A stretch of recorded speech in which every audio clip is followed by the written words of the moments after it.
Hello friends, मैं हूँ देव और मैं आपका इस पढ़ाई के सुहाने सफ़र में हार्दिक स्वागत करता हूँ।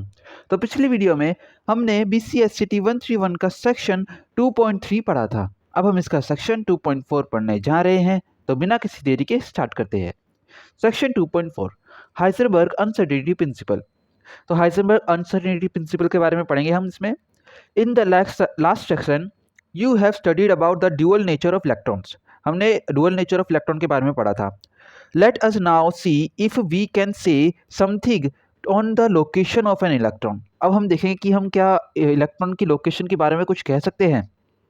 We denote the location of any particle of a microscopic size by the terms of position and velocity. तो कोई भी माइक्रोस्कोपिक साइज का कोई भी पार्टिकल हो, उसको अगर हम बताते हैं उसकी लोकेशन को, तो उसको पोजीशन और वेलोसिटी के द्वारा हम बताते हैं कि उसकी लोकेशन क्या है।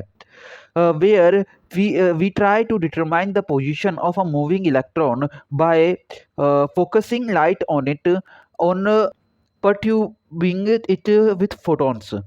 तो हम क्या करते हैं कि जब भी हम किसी भी चीज़ किसी भी इलेक्ट्रॉन या फिर किसी भी माइक्रोस्कोपिक पार्टिकल्स की पोजीशन निकालते हैं, तो हम क्या करते हैं कि उसको लाइट से एक्सपोज करते हैं, लाइट को उसके ऊपर डालते हैं। तो उससे क्या होता है कि लाइट के फोटोन जो है उससे टकरा के जो आते हैं, तो फिर उसके हिसाब से हम बता पाते हैं कि वही पोजीशन क्या है उसकी। तो परट्यूट करते हैं उसको। This will result in the change of its momentum. तो जब वो टकराते हैं, उनका कोलिजन होता है, तो उसकी वजह से क्या होता है, चेंज इन मोमेंटम होता है। दस increasing certainty in its position would decrease the certainty of its momentum. तो क्या होता है कि जैसे ही वो टकराते हैं तो उनका मोमेंटम चेंज हो जाता है। तो हमें ये तो पता चल जाता है कि पोजीशन ऑफ इलेक्ट्रॉन क्या है, पर उनका मोमेंटम जो है यानी कि वेलोसिटी जो है वो चेंज हो जाती है। तो इसकी वजह से हम कह सकते हैं कि जो है इंक्रीज इन पोजीशन, अगर हम पता कर रहे हैं कि वो पोजीशन कहाँ पे होगा किसी भी एक पर्टिकुलर टाइम पे, तो उसकी जो मोमेंटम की सर्टेनिटी है वो डिक्रीज हो जाती है। Heisenberg thus stated that it is impossible to determine simultaneously the determination of the exact position of a particle and its momentum. The uncertainties in the determination of these two quantities vary inversely. और जो uncertainty होती है ये determine करने की, ये एक दूसरे के इन्वर्सली होती है, यानी कि पोजीशन और जो है मोमेंटम ये इन्वर्सली रिलेटेड हो गए। अगर ये पोजीशन की सर्टेनिटी हमें पता चल गई कि पोजीशन यहाँ पे इलेक्ट्रॉन है, ये हमें कंफर्म है, तो हमारी जो है उसका मोमेंटम एकदम कॉन्सेप्ट एकदम वो खत्म हो जाएगा। बहुत कम हमें पता चलेगा कि उसका मोमेंटम क्या है। So that if one of the determined fairly accurately, the other must be correspondingly less accurate. तो अगर एक बहुत ही एक्यूरेटली हमने पता किया, तो दूसरा जो है वो बहुत ही कम एक्यूरेट हमें पता चलेगा। In the case of an electron the product of the uncertainty of position, जो कि हम डेल्टा एक्स से दिखाते हैं, and the uncertainty of the momentum, जो कि हम डेल्टा पी एक्स से दिखाते हैं, इज इक्वल टू एच। जो होता है ये इक्वल टू एच होता है, जो कि हमारा प्लैंक कांस्टेंट है। थस हम कह सकते हैं कि ये जो है अनसर्टेन यानी कि पोजीशन की मोमेंटम, और डेल्टा एक्स जो है हमारी प्रोबेबिलिटी ऑफ एक्स, ये अगर हम डॉट प्रोडक्ट करेंगे इसका, तो इक्वल टू में एच हो जाएगा। पी एक्स यहाँ पे ये बता रहा है कि ये एक्स एक्सिस के अलोंग ही है, दोनों चीज़ें जो है एक्स एक्सिस के अलोंग ही चल रही है। It need to be noted that in the above equation both momentum and position are along the same axis and not along the different axis. तो दोनों सेम एक्सिस के ऊपर है, अलग अलग एक्सिस के ऊपर नहीं है। It means that it is impossible to measure simultaneously both px and the position x along the x axis.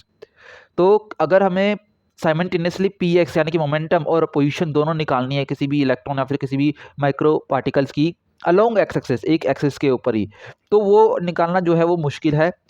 Although one can always measure p x p y momentum along y axis and position x position along x axis. तो ये तो निकाल सकते हैं कि position जो momentum है हम वाई के एक्सिस के अलोंग निकाल दें, और पोजीशन हम एक्सिस के अलोंग निकाल दें, ये तो आराम से निकल जाएगा। पर ये चीज़ नहीं पता चल सकती कि आप जो है एक ही एक्सिस के अलोंग उसको निकाल पाओ। तो साइमल्टेनियसली एंड एक्यूरेटली इसको हम एक साथ निकाल सकते हैं और एक्यूरेटली निकाल सकते हैं।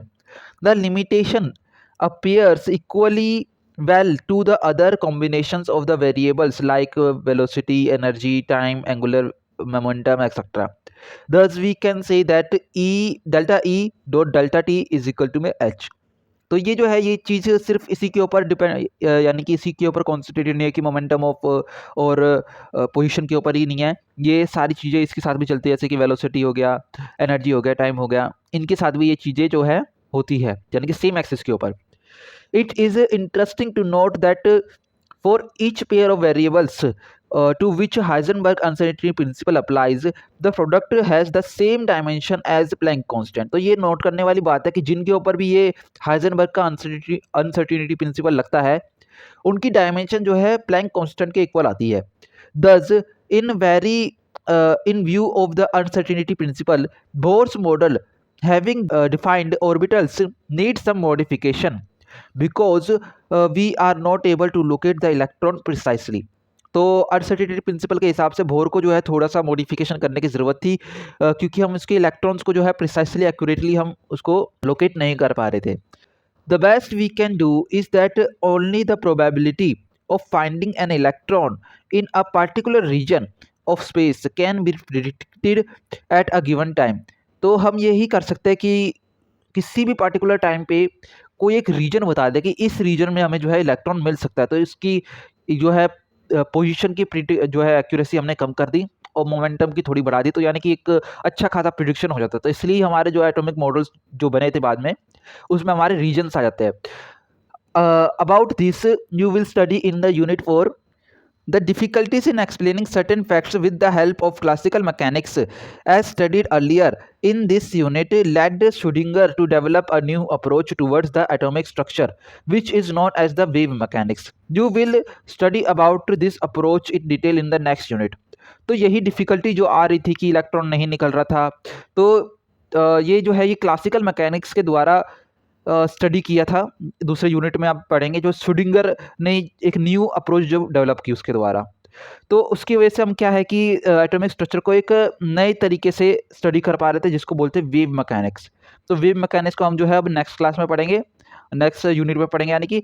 और नेक्स्ट क्लास में जो हम पढ़ेंगे वो है हमारा सेक्शन 2.5 समरी। तो आज के लिए इतना ही।